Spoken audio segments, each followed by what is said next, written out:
Hello everyone and welcome to Fight Night Legends Top 3 Decks. In this series, we'll follow Fight Night Legends each and every single week. We look at the top performing decks, most popular, and decks to watch of the most recent Fight Night Legends. Before we get into the video, take a second to subscribe to the channel and hit the bell icon to stay up to date with all of our Legends of Runeterra content. Check out the links in the description to find our social media pages. We've got a lot of folks working behind the scenes to keep the content flowing and to allow for our weekly Runeterra tournaments. Fight Night Legends is a 2-deck no-ban format. Each Friday, 8 players from the North America server and 8 players from the European server are invited to play. If a player manages to finish first or second in any given fight night, they will be invited back to the next week for a chance to prove themselves once again. This week, starting off the NA Shard, is Swim, whose unorthodox lineup of Jinxless Discard and K-pop Yetis of all things managed to take the 3rd place title. Placing in second this time around is Finny, who had a successful run off the back of Frostbite Midrange and Shadow Elites. Rattling Bones takes down the whole event with his spicy lineup of Back Alley Poker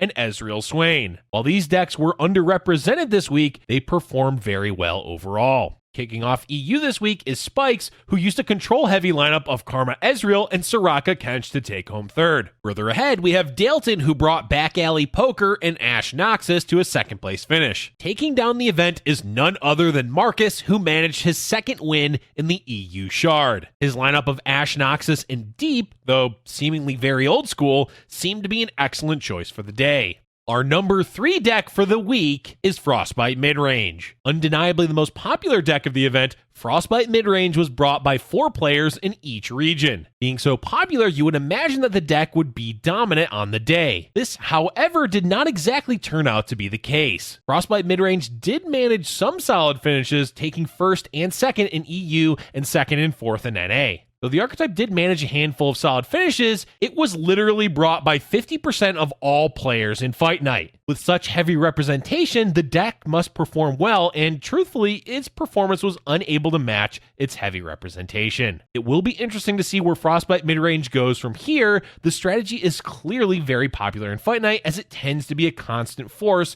in most Fight Night metagames. Will the archetype continue to be the undisputed most popular deck in the next week's Fight Night?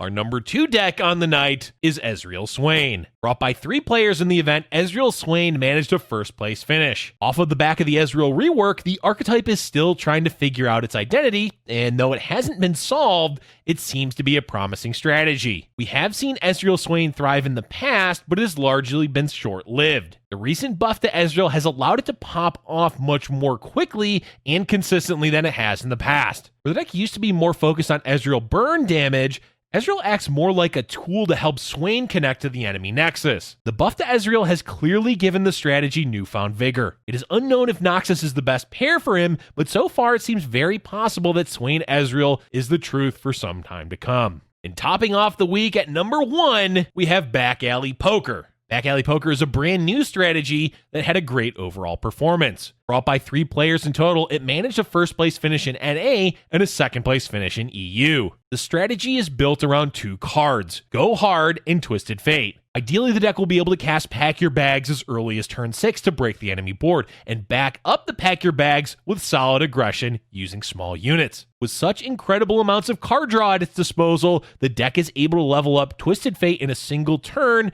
if the opponent gives the Back Alley Poker any amount of breathing room. The strategy is incredibly powerful and consistent due to its incredible card draw, and this likely will not be the last time that we see it. This was an absolutely wild fight night where we saw a total of 23 out of 36 separate archetypes, yet half the field agreed to bring Frostbite Midrange. It is truly an anomaly to see such a diverse metagame that is, oddly, not that diverse at all. It'll be truly interesting to see where the format goes next, as people will have more time to explore the changes that may have come with the most recent balance patches. Thank you for watching, and if you're enjoying our content, please be sure to hit the like button and subscribe for future Giant Slayer Legends of Runeterra videos.